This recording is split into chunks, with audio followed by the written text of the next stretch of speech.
ఉసిరికాయల గురించి తెలియని వారు ఎవరైనా ఉంటారా?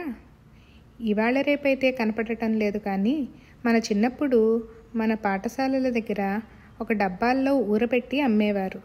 చక్కగా కొనుక్కుని తినేవాళ్ళము. అలా సరదాగా తినే ఉసిరికాయకు, ఆ ఉసిరి చెట్టుకు పురాణాలలో ఎంతో ప్రాముఖ్యత ఉంది.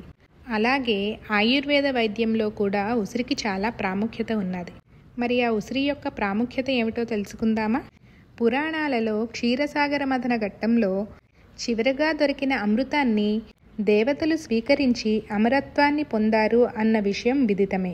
అయితే ఆ అమృతపు చుక్కలు కొన్ని భూమి మీద పడగా ఆ అమృతపు చుక్కల నుంచి మొలకెత్తిన వృక్షమే ఉసిరి చెట్టు అని చెప్పి అంటారు.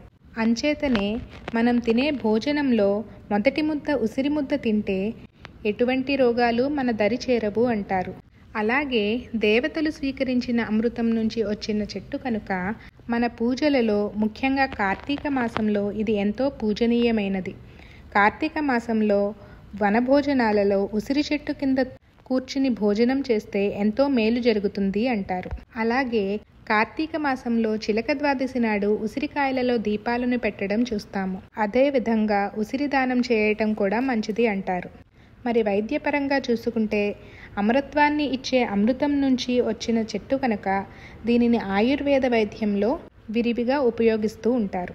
ఇలాంటి మరెన్నో మంచి విషయాలను మన ఛానల్ ద్వారా మీ ముందుకు తీసుకువస్తాం. మరి అవి మీ వరకు చేరాలి అంటే మన పెద్దల బాలశిక్ష ఛానల్ను తప్పకుండా సబ్స్క్రైబ్ చేసుకుంటారని ఆశిస్తూ సెలవు తీసుకుంటున్నాం. నమస్కారం.